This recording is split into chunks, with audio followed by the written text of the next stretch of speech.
आज की क्लास में हम लोग बात करेंगे ग्राफ पर।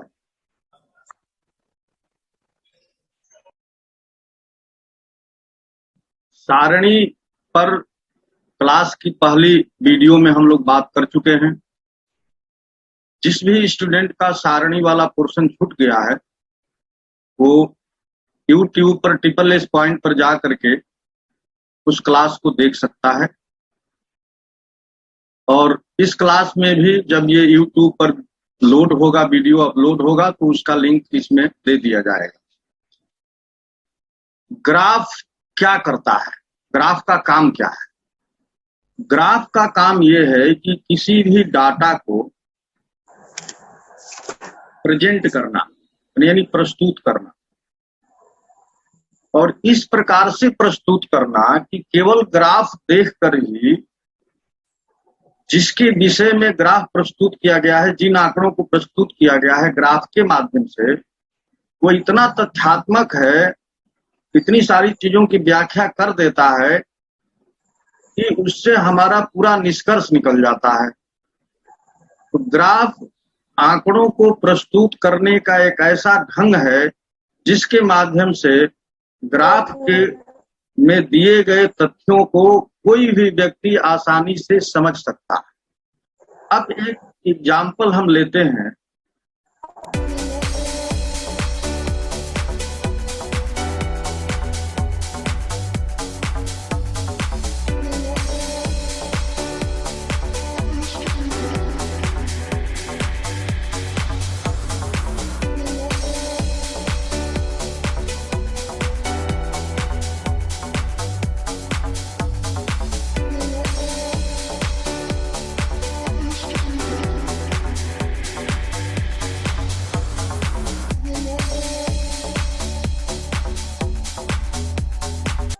मान लीजिए कि ये एक कक्षा है और कक्षा में 1 से 5 तक के विद्यार्थी पढ़ते हैं।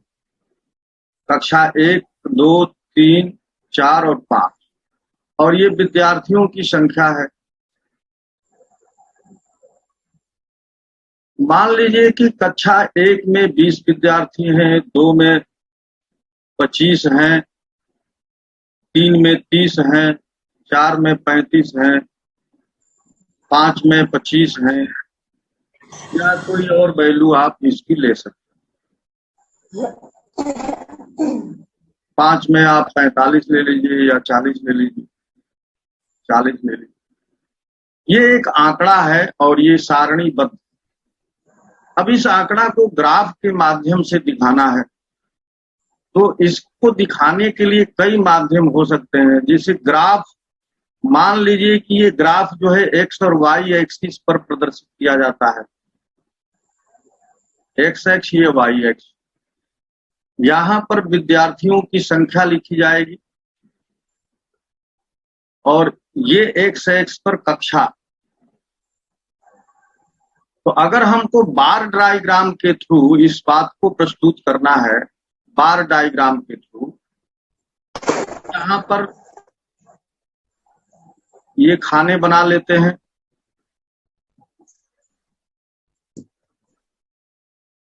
और यहाँ विद्यार्थियों की संख्या के लिए यहाँ पर देख लेते हैं कि हमारा काम कितने में चल जाएगा। तो 10, 20, 30, 40, 50, ये हमने 10-10 के डिफरेंस पर ये खाने बना लिए हैं।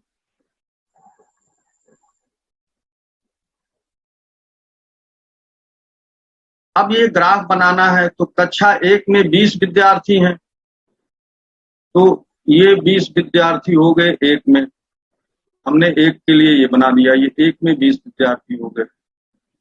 कक्षा 2 में 25 विद्यार्थी हैं, 2 में 25 विद्यार्थी। तो 25 कहाँ होगा? 20 और 5 के बगल बीच में। तो यहाँ पर इसको आ जाएगा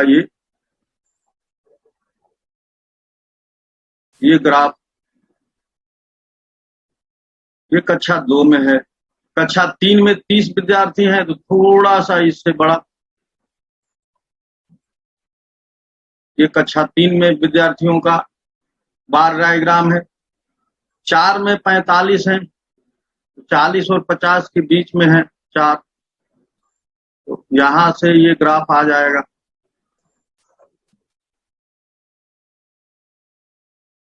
ये 45 हो गया, 5 में 40 है तो 40 नंबर वाले पर आ जाएगा। अब ये है बार डायग्राम। इन आंकड़ों को, जो कि ये टेबल के फॉर्म में था, हमने इसको ग्राफ के थ्रू प्रदर्शित कर दिया। तो अब आप देखिए, इस ग्राफ को देख करके जो व्यक्ति पढ़ा लिखा नहीं है उससे ये पूछा जाए, भाई ये डंडा, जो डंडे ये बने हैं, जो बार ये बने हैं, इनमें सबसे लंबा बार कौन है, तो वो तुरंत बता देगा कि ये लंबा है। सबसे छोटा कौन है, तो वो बता देगा कि ये वाला है। तो ये तुरंत आंकड़ों को प्रदर्शित कर दिया और तुरंत इससे निष्कर्ष निकल गया कि कौन बड़ा है, यानी किस क्लास में ज्यादा बच्चे हैं, किस क्लास में कम बच्चे हैं, ये किस क्लास और किस क्लास के बीच ज्यादा का डिफरेंस है। ये सारे प्रश्न इस ग्राफ के थ्रू हम लोग जान सकते हैं। अब इस ग्राफ को बार डायग्राम कहते हैं। इसी तरह के ग्राफ जो प्रदर्शित करेंगे इन्हीं आंकड़ों को अलग अलग तरीके से, उन ग्राफों का नाम मैं ले लेता हूं। उसमें ग्राफ को प्रस्तुत करने का जो सबसे पहला नाम है वह है लाइन डायग्राम या सरल रेखा।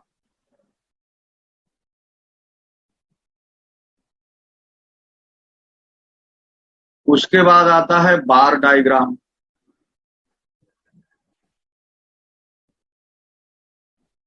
बार डायग्राम को दंड आरेख भी कहते हैं।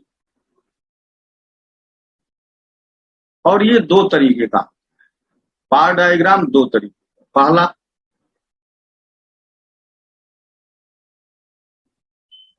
क्षैतिज यानी हॉरिजेंटल,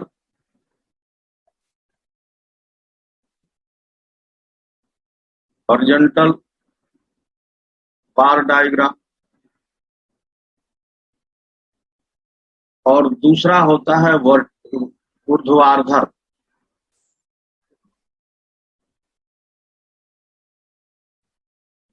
ऊर्ध्वाधर, ऊर्ध्वाधर यानी वर्टिकल,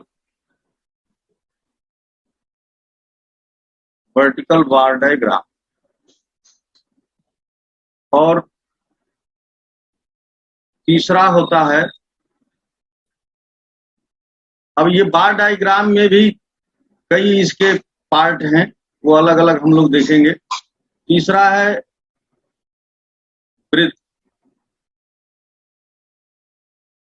या इसको पाई डायग्राम बोलते हैं।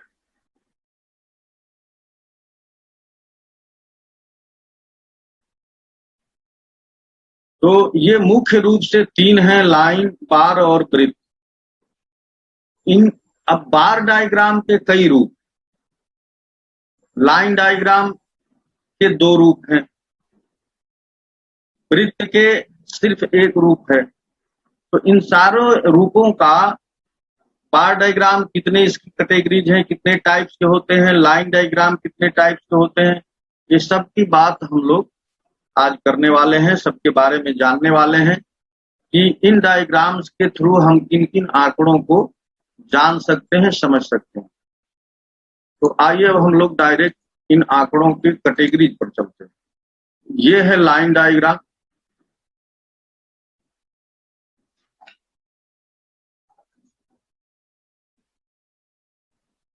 लाइन डायग्राम में दो तरह की बात यहाँ पर देखिए। यहाँ पर जो चिन्ह ऐसे यूज किया गया, एक वृत्त बना करके, ये उत्पादन को दर्शाता है, और एक छोटा सा स्क्वायर बनाया गया है और ये खपत को दर्शाता है। दोनों एक ही ग्राफ में दिखाया गया है कि एक कंपनी द्वारा विभिन्न वर्षों में किया गया बिस्कुट का उत्पादन। तो कंपनी बिस्किट का कितना उत्पादन करती है और उत्पादन जो होता है उसमें कितना खपत होता है, ये उसको दिखाया गया है। वाई एक्सिस पर देखिए, वाई एक्सिस पर मात्रा लिखी गई है और एक्स एक्सिस पर वर्ष लिखे गए हैं कि 2007 में ये जो लाल वाला चिन्ह है 2007 में 100 टन बिस्कुट का उत्पादन हुआ, लेकिन खपत जो है ये बीचों बीच में है, 0 और 100 के बीच में, यानी 50 टन खपत हुआ। खपत हरदम उत्पादन से कम है, आप पूरे ग्राफ में देख सकते हैं। ये जो डॉटेड लाइन दिखाई गई ये खपत की लाइन है, तो आप देखिए ये जो कंटिन्यूअस लाइन है रेड वाली, उससे नीचे ही ये डॉटेड वाली लाइन है। तो लाइन डायग्राम जब भी बनाया जा सकता है, एक ही डायग्राम में 3 बातों को प्रदर्शित किया जाता है। जैसे यहाँ पर 2 बातों को प्रदर्शित किया गया है, उत्पादन और खपत को। यहाँ ऐसे भी लाइन डायग्राम बनाए जा सकते हैं जिसमें 3 लाइन्स हो, 4 लाइन्स हो। ये सब अलग अलग कैटेगरी के डायग्राम बनाए जा सकते हैं। एक लाइन वाला भी बनाया जा सकता है, जैसे अभी जो मैं आपको एग्जाम्पल लिया था वो एक लाइन वाला डायग्राम था। वो डायग्राम कैसे एक लाइन में बनेगा?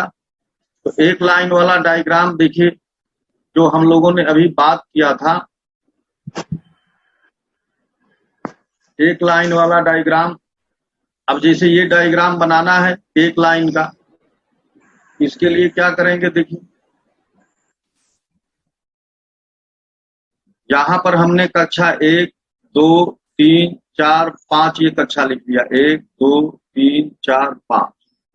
यहाँ पर संख्या लिख लिया था 10, 20, 30, 40 और 40 के आगे मान लीजिए 50, 50, 40, 30, 20 और ये 10। अब इसी को अगर लाइन डायग्राम बनाना हो तो क्या करेंगे? देखिए पहली कक्षा में कितने विद्यार्थी हैं? 20 विद्यार्थी हैं। तो 20 के सामने जो है, पहली कक्षा में 20 के सामने एक डॉट बना देंगे। दूसरी कक्षा में 25 विद्यार्थी हैं, तो 20 और 5 इन दोनों के सामने, 2 के पास यहाँ पर सामने एक डॉट बना देंगे। 3 में कितने विद्यार्थी हैं? 30 हैं, तो 30 के सामने और 3 के जस्ट ऊपर एक ग्राफ बना देंगे।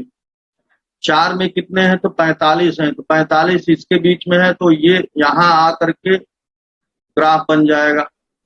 5 में कितने हैं? 5 में देखिए 40 है, तो 40 इसके पास में बनेगा, 5 के सामने और इसके ऊपर। अब इनको आप मिला दीजिए, ये लाइन डायग्राम बन गया। अब ये जो लाइन ग्राफ, इसी को आपने देखा कि ये बार डायग्राम के थ्रू प्रदर्शित किया गया है। इसी को आपने देखा कि इसे लाइन डायग्राम के थ्रू भी हम लोग प्रदर्शित कर दिए। इसी को पाई डायग्राम के थ्रू भी हम दिखा सकते हैं। एक ही डाटा को चाहे हम तो कई तरीके के प्रेजेंटेशन करके हम दिखा सकते हैं।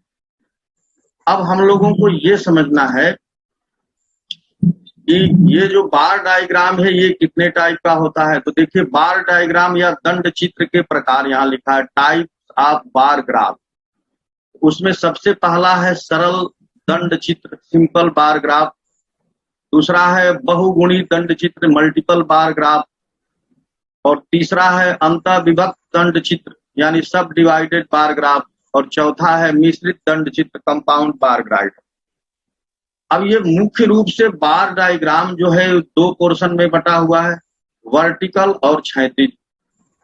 जो डाटा वर्टिकली ये प्रस्तुत किया गया है, देखिए ये एक्स एक्सिस पर ये बार बना करके ये वर्टिकल ऊर्ध्वाधर है, ये वर्टिकल है। उसी डाटा को हम चाहें तो ये हॉरिजॉन्टली उसको दिखा सकते हैं। देखिए इसमें किसी कंपनी द्वारा कार का उत्पादन दिखाया गया है वर्टिकल वाला में, अनाज का उत्पादन दिखाया गया है। और क्षैतिज वाला में किसी कंपनी द्वारा कार का उत्पादन दिखाया गया है कि वो कंपनी, यहाँ पर देखिए ये जनवरी, फरवरी, मार्च, यहाँ महीनों के नाम लिख दिए गए हैं और ये मात्रा लिख दी गई है, उत्पादन की संख्या 500, 1000, 1500, 2000, 2500 ये लिख दिया गया है। तो जुलाई में कितना कार का उत्पादन हुआ तो ये बताएगा कि ये, इसको नीचे तक ले आएंगे तो ये बताएगा कि कितना उत्पादन हुआ। तो यहाँ खुद ही लिख दिया है 2392 उत्पादन हुआ, जून में 3482 हुआ। तो ये हॉरिजॉन्टल है और ये ऊपर वाला वर्टिकल है। अब बहुगुणी दंड चित्र का क्या मतलब होता है? जैसे यहाँ पर देखिए शहरी और ग्रामीण आबादी की बात की गई है 2000 और 2020 में 2 सन लिए गए हैं शहरी और ग्रामीण। तो शहरी के लिए ये हल्का जो कलर है ये वाला कलर यूज किया गया है और ग्रामीण के लिए ये डार्क वाला कलर यूज किया गया है। तो यहाँ पर देखिए एक ही तथ्य समूह से संबंधित जब अनेक समंक हो, समंक ने डांटा तो सरल दंड चित्र का प्रयोग न करके बहुगुणी दंड चित्र का प्रयोग किया जाता है। एक समूह से संबंधित सभी दंड आपस में सटे हुए बनाए जाते हैं, फिर थोड़ा रिक्त स्थान छोड़ करके ये बनाने का तरीका दिया। तो 2010 में देखिए यहाँ पर लोहे का उत्पादन लिखा है और 2010 ये यहाँ पर जनसंख्या होना चाहिए था, ये गलत लिखा है कि लोहे का उत्पादन न हो करके ये जनसंख्या यहाँ होनी चाहिए।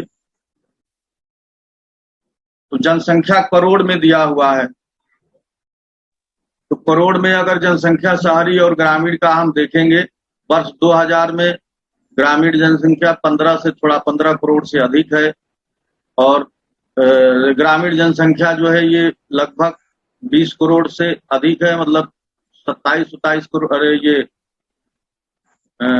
23-24 करोड़ के बराबर है। जबकि 2000 में अरे जो शहरी जनसंख्या है उससे काफी कम है। तो शहरी और ग्रामीण जनसंख्या के बीच का ये तुलना अगर और मान लीजिए शिक्षित भी इसमें लगा देता तो ये त्रिगुणी हो जाता या एक और बार डायग्राम बनाया जा सकता था। अंतर विभक्त बाई डायग्राम बनाने का देखिए एक ही बार में 2 पार्ट बना दिए जाते हैं। जैसे मान लीजिए इसको मैं आपको समझाऊं कि एक कंपनी है ए और वो कंपनी जो है एक्स, वाई और जेड, ये 3 मॉडल के मोबाइल फोन बनाती है, एक्स वाई जेड मॉडल के। तो एक ही बार ग्राफ में एक्स मॉडल के कितने बने, वाई मॉडल के कितने बने और जेड मॉडल के कितने बने, ये कंपनी एक बार डायग्राम में दिखा सकती है इनकी संख्या। मान लीजिए कि ये 2000 में एक्स मॉडल का ये है, वाई मॉडल ये है और जेड मॉडल के मोबाइल की संख्या यहाँ पर लिख दिया जाए, यहाँ पर मोबाइल की संख्या। तो 2000 में ये एक ही बार डायग्राम में तीनों सूचनाएं दी जा सकती हैं। इसी में अगला जैसे 2001 का देखना है, यही 3 देखे जाएंगे,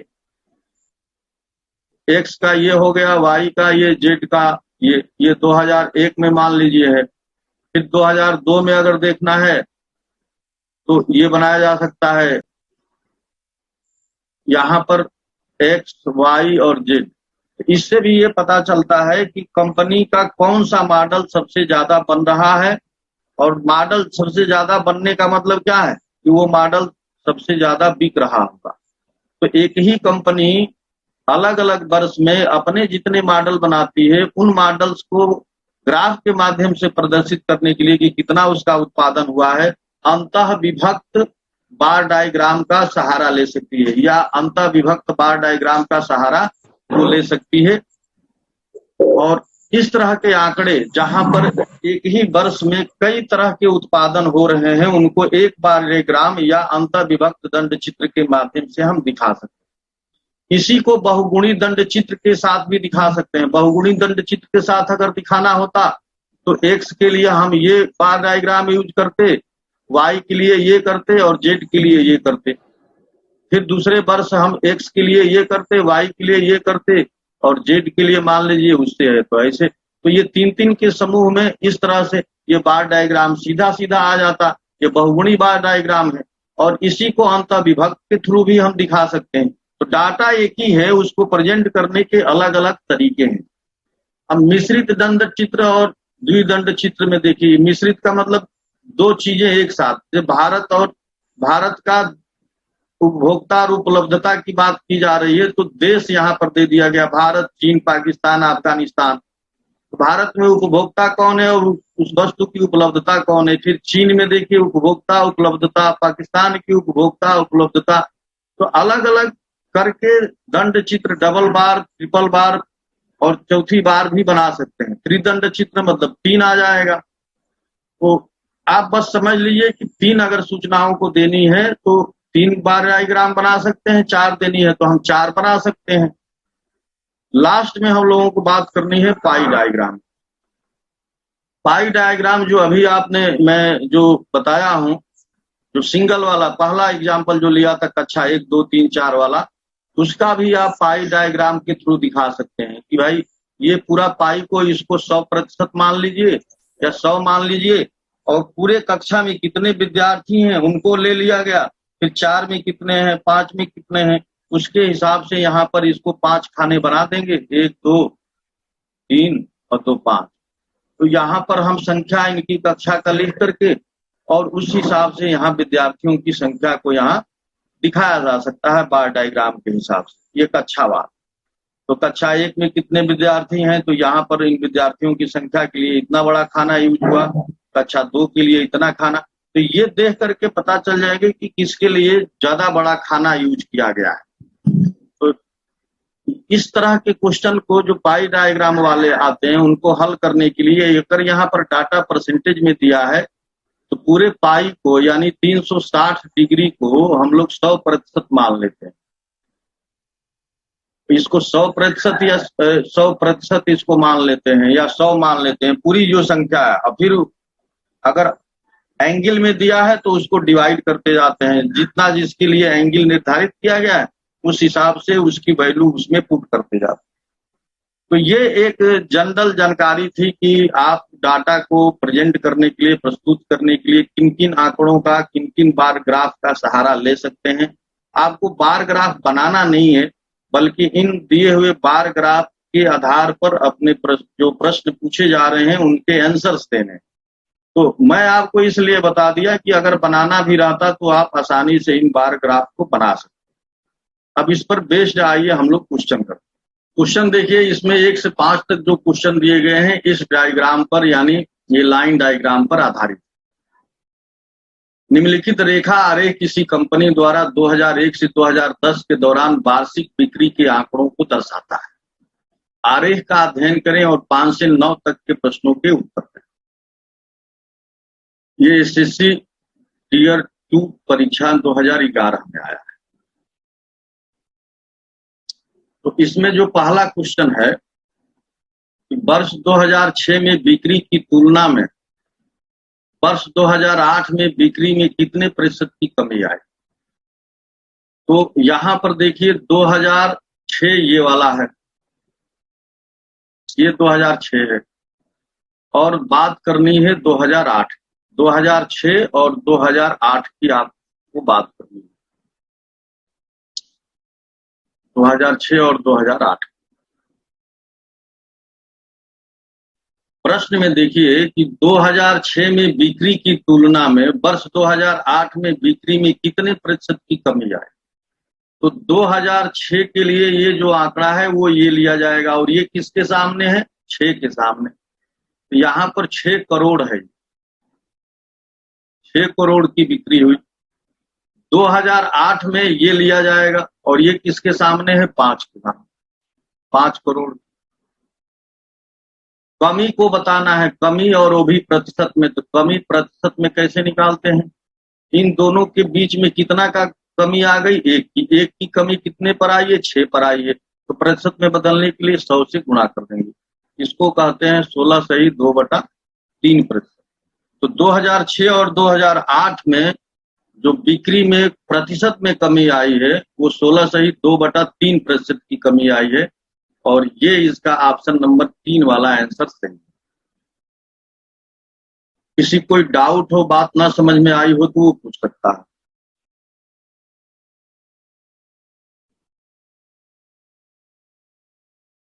देखिए इसके सामने जो है ना उसी वैल्यू को हमको लेना है। तो ये आप दिमाग में बनाइए कि हम इसके सामने वाली ही वैल्यू ले रहे हैं। ये आपके आकलन पर डिपेंड करता है कि आप सही से इसको आकलित कर सकते हैं। तनिक भी इधर उधर होगा तो जब भी एग्जाम में हो उसे पेन से डाट डाट करके नीचे तक बना लीजिए, ताकि एग्जैक्ट पता चल सके कि कौन वैल्यू इसके लिए आ रही है।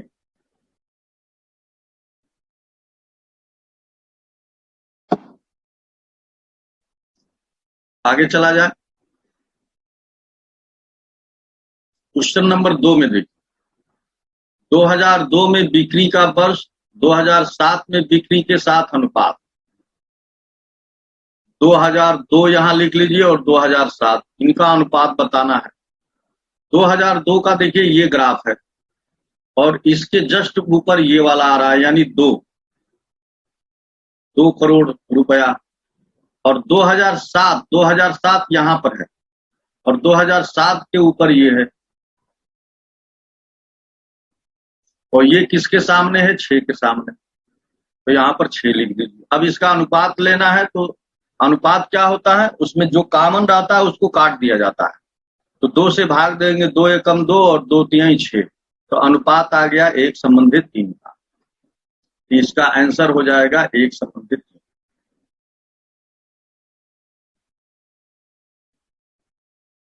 देखिए बहुत आसान होता है, बस आपको सावधानी पूर्वक इसे पढ़ना पड़ता है और देखना पड़ता है। क्वेश्चन नंबर 4 देखिए, वर्ष 2003 और 2007 की अवधि के दौरान कंपनी की औसत बिक्री करोड़ में क्या है? 2003 से 2007, तो 2003, 2004, 2005, 2006 और 2007। अब 2003 में बिक्री कितनी हुई? तो 2003 में ये है 3। 2004 में कितनी हुई? तो 2004 में 4 है। 2005 में कितनी है? तो 2005 में सबसे ज्यादा 10 है, तो 10। 2006 में 6 है, 6। 2007 में 6 है, 2006 और 7 दोनों में 6 है। इन सबको जोड़ करके और संख्या से जितनी ये यूज की गई है उनसे भाग देंगे तो औसत आ जाएगा। देखिए ये 5 बार यूज की गई है तो 5 से भाग देंगे औसत निकालने के लिए। तो 4 3 7, 7 और 10 17 और 6 23 और 23 6 29, 29/5 हो गया। 5 5 25 और 5 8 40, 5.8 इसका एवरेज आ गया। तो देखिए औसत बिक्री करोड़ में आ गया 5.8। तो आसानी से आप इसे बता ले रहे हैं, बहुत कोई बड़ी बात नहीं है। क्वेश्चन नंबर 4 में दिया है कि वर्ष 2005 में पिछले वर्ष की तुलना में बिक्री में वृद्धि का प्रतिशत। तो 2004 और 2005 की बात करनी पड़ेगी, क्योंकि पूछ रहा है ना कि वर्ष 2005 में पिछले वर्ष की तुलना में बिक्री का वृद्धि का प्रतिशत क्या है। तो 2005 का पिछला वर्ष 2004 है, तो 2004 में क्या आंकड़ा है? 2004 में 4 है, 4 करोड़ रुपए में बिक्री हुई, और 2005 में 10 की बिक्री हुई है। तो देखिए 4 से 10 हुआ, यानी 6 की वृद्धि हो गई। अब इसको प्रतिशत वृद्धि में देखना है, तो प्रतिशत वृद्धि में कितना देखना है? 6 की वृद्धि हो गई है 4 पर, तो 100 पर होता तो कितना होता? तो 4 25 से कट जाएगा और 25 छक्के 150, 150% की वृद्धि हो गई। तो इसका ऑप्शन नंबर 4 सही है।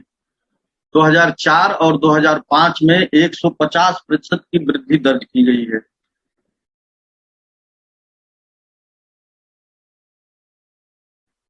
अब क्वेश्चन नंबर 5 देखिए,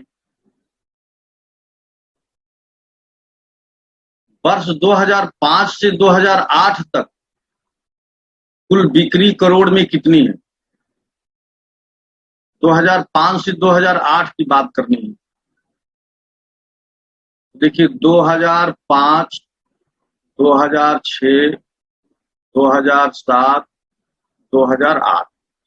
तो 2005 में बिक्री कितनी हुई? 2005 में तो 10 है, 2006 में देखिए 6 है, 2007 में भी 6 है, और 2008 में जो है 5 है। तो यहाँ 5 लिख दिया। सबको जोड़ दीजिए, 10 6 16, 16 6 22, 22 5 27, 27 करोड़ रुपए की बिक्री हुई।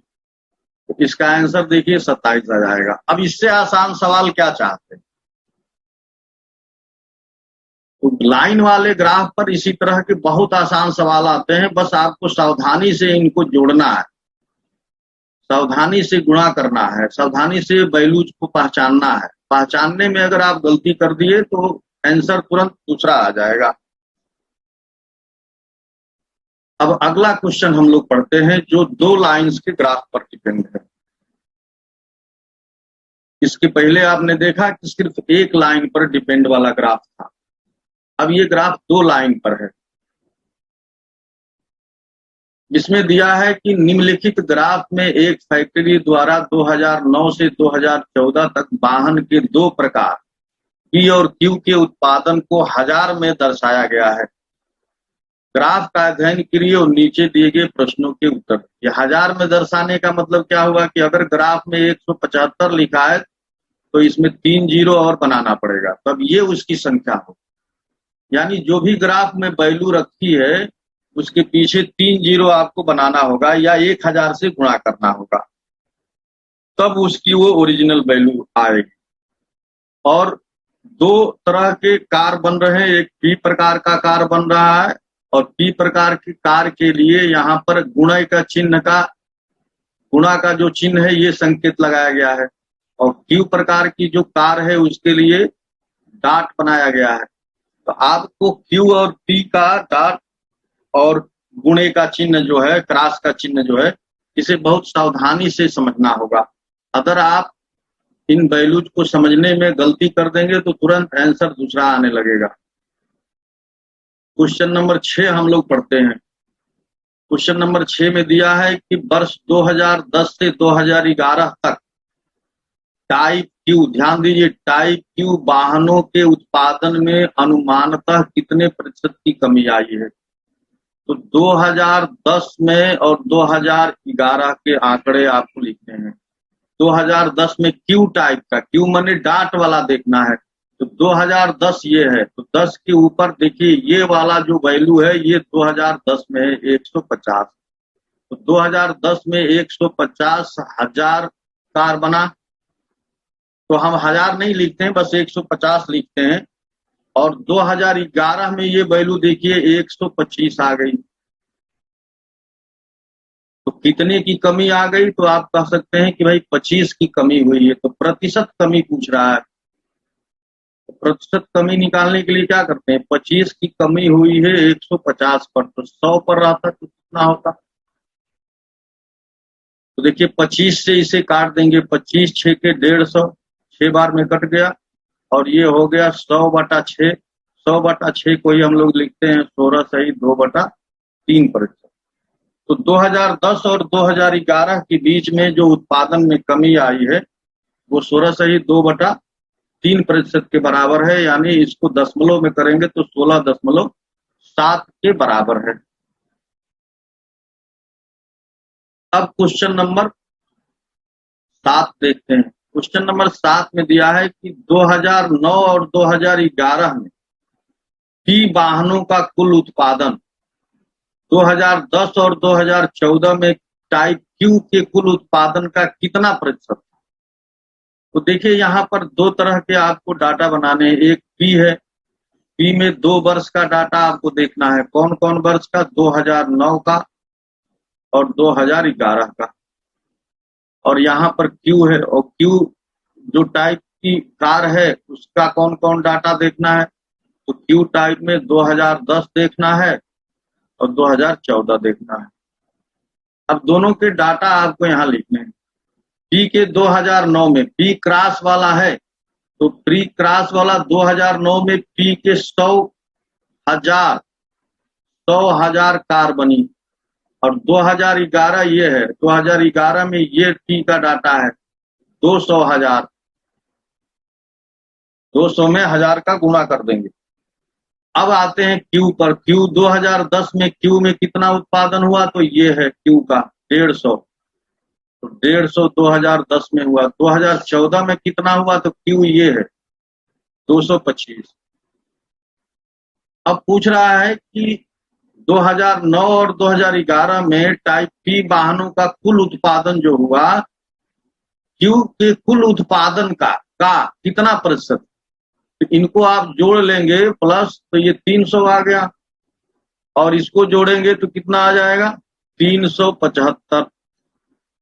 इनको जोड़ेंगे तो तो 375 का 300 कितना प्रतिशत है? तो ऊपर आप लिखेंगे 300 और नीचे लिखेंगे 375 और यहाँ पर 100 का गुणा। तो देखिए ये कितना हो जाएगा, इसको आप अगर काट पीट करते हैं तो कितना आता है? ये 5 से कटेगा तो 5 6 के 30, 60 हो गया। 5 7 से 35 और 5 5 25, 15 चौके 60, 15 5 75 और 20 25 100 और 20 चौके 80। तो ये आ गया है 80%। तो इसका आंसर कितना आ जाएगा? इसका आंसर आ गया 80%।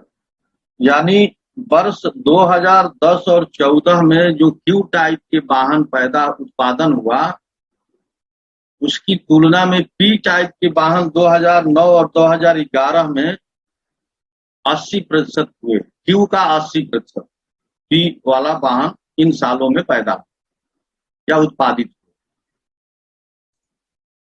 किसी को कोई डाउट हो तो वो पूछ सकता है। अब हम लोग अगले क्वेश्चन की तरफ बढ़ते हैं। देखिए किसी ने स्क्रीन पर लाइन ड्रा कर दिया है, वो मिटा ले। क्वेश्चन नंबर 8 में देखिए दिया है कि दिए गए वर्षों में टाइप पी वाहनों के कुल उत्पादन और टाइप क्यू वाहनों के कुल उत्पादन का अनुपात क्या है। अब पी और क्यू का कुल उत्पादन देखना है। तो पी का देखिए, पी का टोटल उत्पादन कितना है, सभी वर्षों का देखना है। तो अब यहाँ पर ध्यान पूर्वक देखिए, पी में जो है यहाँ पर 100 है, 125, 150, ये सबको जोड़ना है। 100 धन 125, 125 के बाद 150, नहीं 125 के बाद आ जाएगा 200 आएगा। 200 सर? हाँ 200 के बाद आएगा 225, 225 के बाद 275 और 275 दो बार आया है। इन सबको जोड़ने पर कितना आ गया?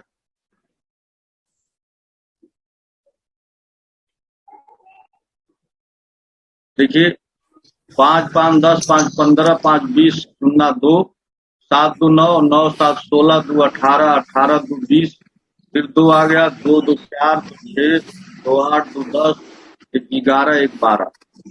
तो 1200 पी टाइप के वाहन बने हैं और क्यू टाइप को जोड़ लेंगे तो कितना हो जाएगा? क्यू टाइप का ऐसे ही जोड़ेंगे तो आपको मिलेगा 175 जोड़ना है, इसके बाद 150 जोड़ना है, 125, 175, 175 दो बार है और 225। ये आप जोड़ेंगे तो आपको मिल जाएगा 1025। और दोनों का रेशियो पूछ रहा है, उत्पादन का रेशियो। तो यहाँ पर पी लिख लीजिए, यहाँ पर क्यू लिख लीजिए। पी में 1200 है और ये 1025 है। तो इसको आप काट देंगे तो ये हो जाएगा, अगर 5 से काटते हैं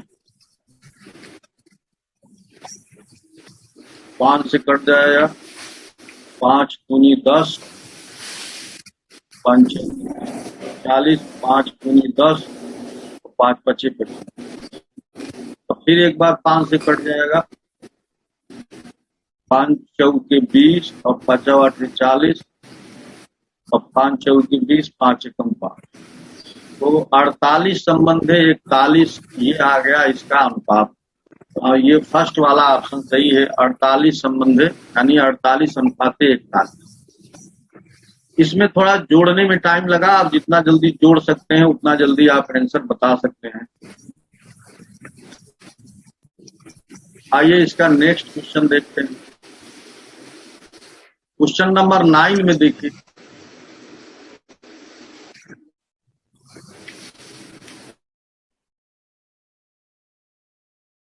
क्वेश्चन नंबर 9 में दिया है कि वर्ष 2010 में टाइप क्यू वाहनों का उत्पादन वर्ष 2014 टाइप पी के उत्पादन का कितना प्रतिशत। तो पी टाइप का वाहन 2014 में देख लीजिए कितना उत्पादन हुए और क्यू टाइप के वाहन 2010 में कितना उत्पादन हुए। तो पी टाइप का 2014 देखना है। टी टाइप क्रॉस वाला है तो 2014 में क्रॉस वाला ये 275, ये 275 यहाँ पर ये उत्पादन हुआ। और क्यू का 2010 का देखना है। क्यू 2010 में 150 हुआ है। तो अब सर वॉइस क्लियर है। हेलो सर वॉइस क्लियर नहीं आ रही है। हाँ, बीच बीच में नेटवर्क कभी कभी कम बेसी होता रहता है। आ जाएगी फिर से। अब देखिए यहाँ पर दिया है कि 2010 में टाइप क्यू वाहनों का उत्पादन वर्ष 2014 में टाइप पी के उत्पादन का कितना प्रतिशत है? हाँ सर जी, आवाज स्लो आ रही है। 2000 क्यू में 150 हुआ और 2000 पी में 275। अब पी के सापेक्ष पूछ रहा है, पी के सापेक्ष कितना प्रतिशत। पी जिसके सापेक्ष पूछता है उसको नीचे ऊपर 150 और यहाँ 100 गुणा करो। तो आप 25 से काटेंगे, 25 6 के 150 और 25 से 275 कितने बार में कटता है? सर आवाज ही नहीं आ रही है। देखिए 25 से काटेंगे, 25 से कम 25, फिर 25 आ जाएगा तो 11 बार में कटा। ये हो गया 600 बटा 11। 600 बटा 11 को जब आप भाग देंगे तो कितना मिलेगा आपको? 11 5 55 पहले आएगा और 60 में से 55 50 आ गया। 11 चौक 44, 54.5% है। इसका आंसर हो गया 54. आवाज स्लो आ रही है सर जी।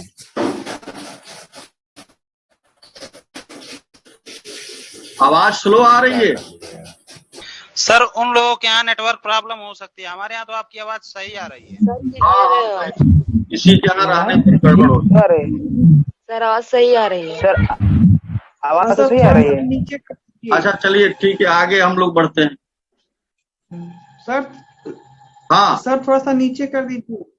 हाँ, ये सिंगल टाइप वाला है। यह रेखा ग्राफ एक विशिष्ट कंपनी के कार्यकारी अधिकारियों के लिए रिक्तियों की संख्या को दर्शाता है। इस आरेख का अध्ययन करें और निम्नलिखित प्रश्नों के उत्तर दें। देखिए ये जो डाटा लिखे हुए हैं, किसी कंपनी में कार्यकारी जो अधिकारी हैं उनकी संख्या किस सन में कितनी संख्या कम है, रिक्त है, ये बताता है। जैसे 2011 में 35 रिक्त है, 2012 में 90 रिक्त है, 2013 में 55 रिक्त है, 2014 में 30, 2015 में 65, 2016 में 100 और 2017 में 40 रिक्त है। रिक्त माने पद खाली है।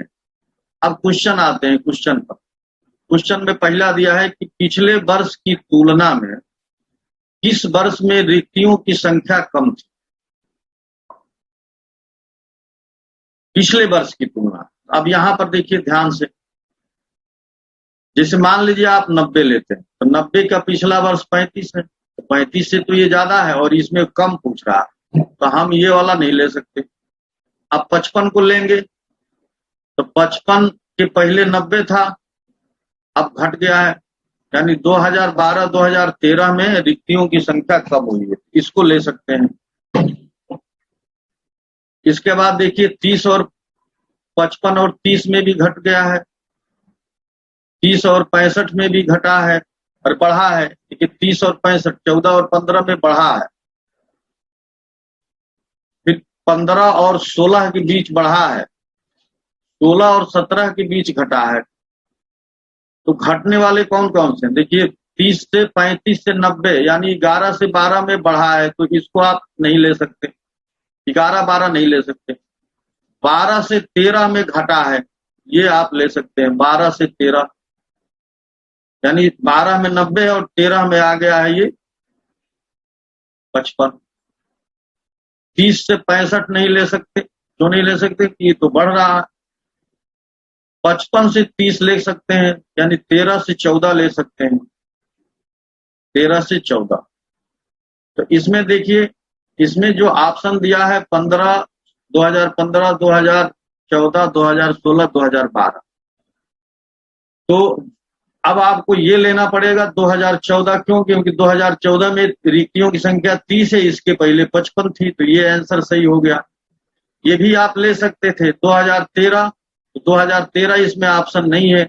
2017 भी ले सकते थे, लेकिन 2017 भी इसमें ऑप्शन नहीं है, तो इसका आंसर हो जाएगा 2014। 2014 एक ऐसा साल है जिसमें रिक्तियों की संख्या इसके पिछले वर्ष से कम थी।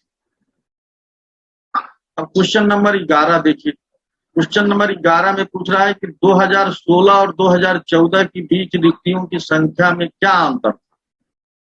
देखिए यहाँ हम लोग 2016 और ये 2014 लिख लें, तो 2016 में रिक्तियों की संख्या 100 है और 2014 में रिक्तियों की संख्या 30 है। इन दोनों के बीच का गैप कितना है? 70 का है। आप 70 आंसर लगा दीजिए। सर पिछले वाले क्वेश्चन में हाँ बोलिए।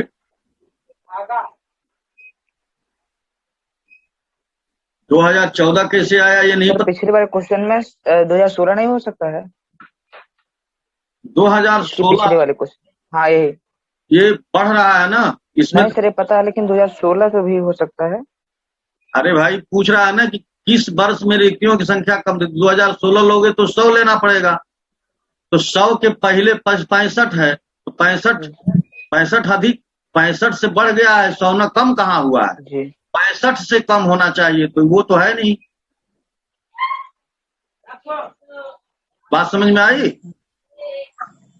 यहाँ देखो शब्द लिखा है ना, पिछले वर्ष की तुलना में किस वर्ष में रिक्तियों की संख्या कम थी। जी सर। 2016 का पिछला वर्ष 2015 होगा ना। 2015 में तो 65 है और 2016 में 100 हो गया, तो ज्यादा रिक्ति हो गई और रिक्तियों की संख्या कम पूछ रहा है, इसलिए 2014 आंसर होगा। 2012 में दिया है कि 2016 की तुलना में 2014 में रिक्तियों की संख्या क्या थी। अभी आपने देखा कि 2016 और 2014 में यहाँ पर 30 थी और ये 100 है। इनके बीच का गैप कितने का है? 70 का। तो 70 गैप को पूरा करने के लिए 30 को कितना गुना होना पड़ेगा? 30 दूनी 60 होता है, तो 2.33 गुना जब आप करेंगे तब वो इस गैप को पाट पाएगा 2014 वाला। तो इसका आंसर 2.33 होगा। क्यों? क्योंकि 2.33 में 30 का गुणा करेंगे तो ये नियर अबाउट आपको क्या मिलने वाला है? 70 मिलने वाला है। यही पूछ रहा है कि 2016 की तुलना में 2014 में रिक्तियों की संख्या कितना गुना थी, तो आप यहाँ कहेंगे 2.33 से कम थी। 2016 की तुलना में 2014 में जो रिक्तियों की संख्या है वो 2.33 से कम है।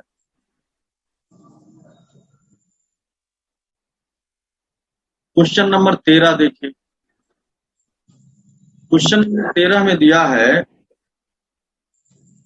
कि यदि इस कंपनी में कार्यकारी अधिकारी का वेतन 30,000 रुपये है तो वर्ष 2017 में दी गई रिक्तियों के पदों के भरे जाने पर वेतन के कारण हुए व्यय में लाख रुपया में क्या वृद्धि हुई थी। तो 2017 में रिक्तियों की संख्या 40 है। अगर ये 40 पद भर जाते हैं, ये 40 पद भर जाएंगे और एक आदमी को 30,000 रुपया देना है, तो कुल कितने हजार रुपया देने पड़ेंगे? 40 गुणे 30,000, तो 4 तिहाई 12 और देखिए 5 6 जीरो बना दीजिए, तो 12 लाख रुपये का व्यय बढ़ जाएगा, व्यय में वृद्धि हो जाएगी अगर ये 40 पद भर जाते हैं। तो क्यों बढ़ेगी?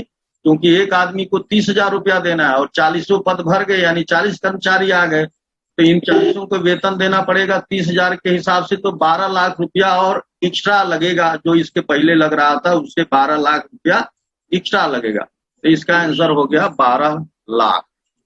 ठीक है, तो आज की क्लास में आप सभी लोगों ने पार्टिसिपेट किया, इसके लिए सभी को बहुत बहुत धन्यवाद। नमस्कार।